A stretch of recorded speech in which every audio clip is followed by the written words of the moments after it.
जय हिंद जय भारत। आप देख रहे हैं जय भारत मीडिया, जहां हम बनते जनता की आवाज़। यह जो शव आप देख रहे हैं यह है नगर निगम की महिला सफाई कर्मचारी का। आज सुबह एक तेज रफ्तार कार ने बहुत ही तेज गति से कार को वाटिका चौक पर लाते हुए, आप ये कार देख सकते हैं, इस कार की टक्कर के द्वारा इस महिला सफाई कर्मचारी की मौके पर मौत हो गई। बताया जा रहा है कि कार दिल्ली नंबर की है और वहां से तेज रफ्तार ड्राइवर आ रहा था जिसने महिला को टक्कर मारी और उसकी मौके पर मौत हो गई। जिसके बाद में यहां पर सफाई कर्मचारी और नेताओं की भीड़ लग गई और उसके बाद में लोग नारेबाजी करने लगे, लेकिन पुलिस प्रशासन ने आनन फानन में बिना एम्बुलेंस के ही अपनी पीसीआर में शव को रखा और पोस्टमार्टम हाउस के लिए भिजवा दिया। कर्मचारी नेताओं में इस बात को लेकर खासा रोष देखने को मिला। उन्होंने कहा कि उनको बिना सूचना दिए, बिना बताए पुलिस ने शव को जल्दबाजी में यहां से उठवा दिया गया है। मौके पर पहुंचे एसडीएम बादशाहपुर विश्वजीत चौधरी, उनके साथ में जॉइंट कमिश्नर 3 सुमन भाकड़ यहां पर कर्मचारियों को समझाते हुए नजर आए, लेकिन उसके बावजूद भी कर्मचारी नेता कहां मानने को तैयार थे। वह बार बार कह रहे थे कि उनके सुरक्षा व्यवस्था पर कोई ध्यान नहीं दिया जाता। खुले रोड पर करोड़ों रुपए की सफाई मशीन होने के बावजूद सफाई करने के लिए कर्मचारियों को लगाया जाता है और यह सफाई कर्मचारी भी दूसरे जोन से इस जोन में ट्रांसफ़र किए जाते हैं।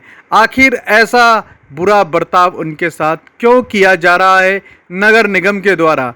तेज चिलचिलाती गर्मी में आप देख सकते हैं किस तरह से यह नोकझोंक कर्मचारी नेताओं और अधिकारियों के बीच में चल रही है। इसके बारे में जब अजय भारत मीडिया ने बात करना चाहा तो जॉइंट कमिश्नर के साथ हुई बातचीत आप आगे देखिए। धन्यवाद। जय हिंद जय भारत।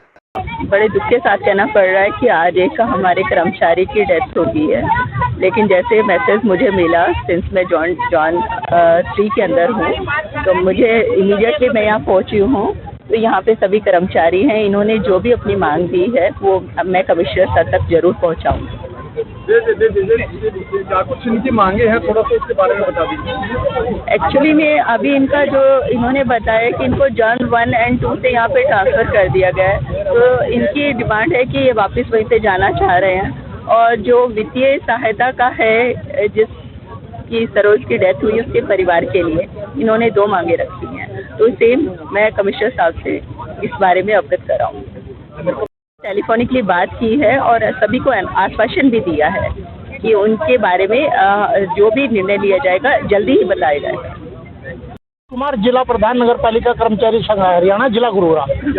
ये हादसा हुआ है, हमारी एक सफाई कर्मचारी रोड पर काम कर रही थी, एक टैक्सी नंबर की गाड़ी आई, उनको बड़ी जोरदार उन्होंने टक्कर मार दी। ऑन द स्पॉट मौके पे उनकी मौत हो गई।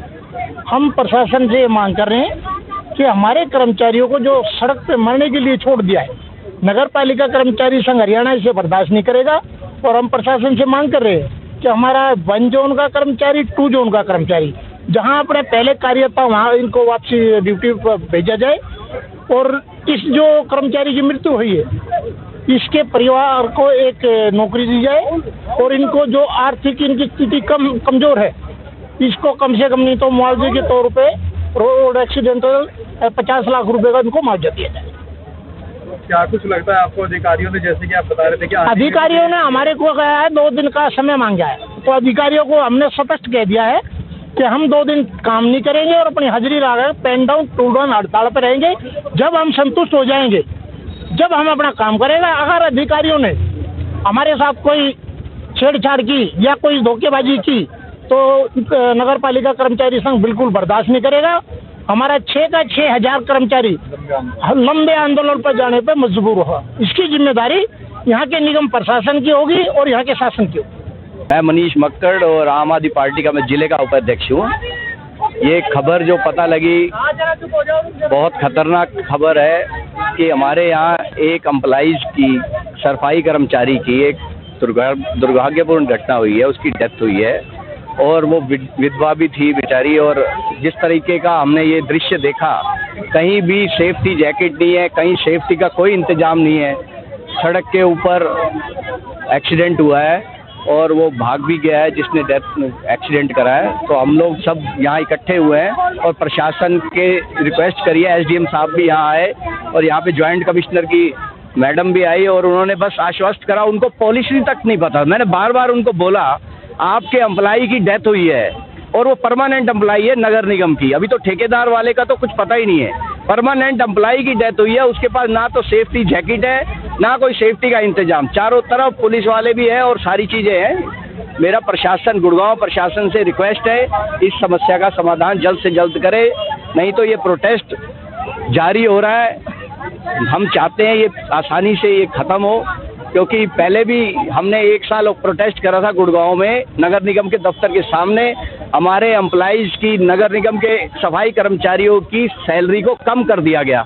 अब ये जो समस्या है, एक समस्या और सामने आ रही है, मैं मीडिया से कहूँगा ये जरूर चलाए, ये जो एम्प्लॉइज़ है उनको दूसरी जोन में ट्रांसफ़र कर दिया गया है। उनको जहाँ पे उनका घर है वहीं पे ट्रांसफ़र करें, वहीं पे उनको रखें, क्योंकि 6 बजे एम्प्लॉई किस तरीके से पहुँचेगा अपने ठिकाने पे। तो हम गुड़गांव प्रशासन को भी यहाँ के चारों तरफ जो हमारे ब्यूरोक्रेट सिस्टम है उनको अवेयर करेंगे, जो ये काम करते हैं उनका थोड़ा ध्यान रखें। धन्यवाद। महेश कुमार, हरियाणा संयुक्त कर्मचारी संघ हरियाणा महासचिव। सबसे पहले मैं ये कहना चाहता हूँ कि प्रशासन के प्रति जो रवैया, हमारा जो कर्मचारी आए दिन रोडों पे काम करके जो एक्सीडेंट हो रहे हैं, लेकिन प्रशासन किसी भी तरीके से सहानुभूति नहीं जता रहा, किसी तरीके की कोई सुविधा नहीं है। अभी पिछली बार जब इन्होंने बदलियां करी जोन 1 और 2 से 3 जोन में 4 जोन में भेजा है, कोई सुविधा नहीं है, ना बैठने की सुविधा, ना कोई पानी पीने की सुविधा।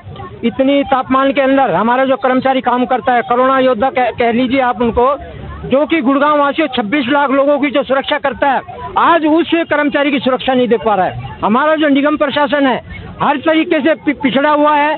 कोई भी अधिकारी कर्मचारी के हित में नहीं बोलता है, कोई सुविधा देने के लिए तैयार नहीं है।